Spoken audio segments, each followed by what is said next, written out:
అంటే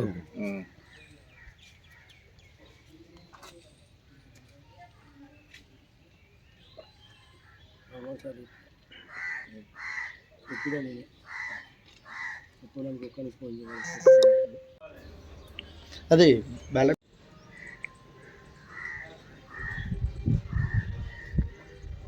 పెంబర్తి గ్రామ ఓటర్ మహాశయులకు నా యొక్క విజ్ఞప్తి. నేను 2001లో మరియు 2006లో మా సతీమణి 2 సార్లు కూడా ఈ యొక్క పెంబర్తి గ్రామానికి సర్పంచ్గా ఎన్నిక కావడం జరిగింది. గత 10 సంవత్సరాల్లో మేము చేసిన అభివృద్ధి తప్ప ఈ పెంబర్తి గ్రామానికి మా తర్వాత అయినటువంటి 2 ప్రజాప్రతినిధులు కూడా ఈ యొక్క గ్రామాన్ని పట్టించుకున్నట్టు లేదు.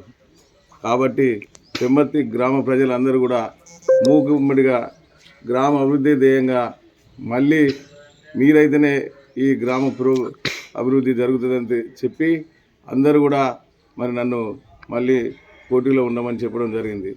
అందరి ప్రజా అభిప్రాయం మేరకే నేను ఈ యొక్క పెంబర్తి గ్రామ సర్పంచ్గా మళ్ళీ నేను పోటీలో ఉండడం జరిగింది.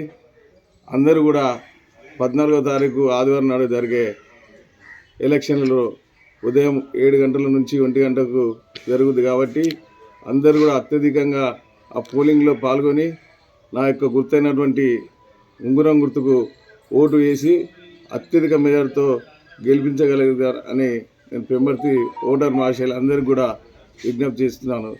అలాగే నాతోటి ఉన్నటువంటి నా యొక్క 10 మంది వార్డు మెంబర్లను కూడా వారి గుర్తులు వారు గ్రామ ప్రజలకు ఓటర్ మహాశయులకు తెలియజేస్తారు.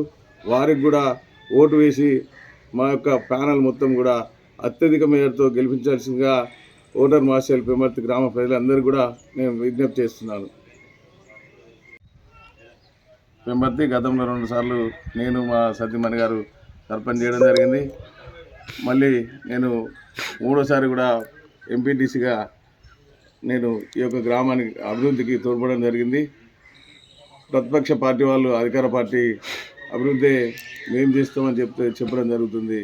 కానీ కాంగ్రెస్ పార్టీ వచ్చి 2 సంవత్సరాలైనా కూడా కేవలం కేంద్ర ప్రభుత్వం ఇచ్చేటువంటి నిధులు తప్ప నయా పైసా చిల్లిగా కూడా ఈ యొక్క గ్రామాల అభివృద్ధికి ఎవరు కేటాయించడం జరుగుతలేదు. మొన్న పోసినటువంటి సీసీ రోడ్లు కూడా ఉపాధి హామీ కింద కేంద్ర ప్రభుత్వం నరేంద్ర మోడీ గారి ఆధ్వర్యంలోనే ఈ యొక్క రోడ్ల అభివృద్ధి జరిగింది తప్ప గతంలో నేను నాడు బావులకు పోయే రహదారులు కావచ్చు, రెడ్డివాడకు పోయే రహదారులు కావచ్చు, నేను నడిస్తే నేను మునిగేంత అటువంటి రోడ్లను కూడా గతంలో అభివృద్ధి చేసినాం. మళ్ళీ ఒక్కసారి అవకాశం ఇస్తే ఈ యొక్క పెంబర్తిని ఆదర్శ గ్రామంగా కూడా తీర్చిదిద్దుతామని చెప్పేసి ఓటర్ మహాశయులందరికీ కూడా నేను తెలియజేస్తున్నాను.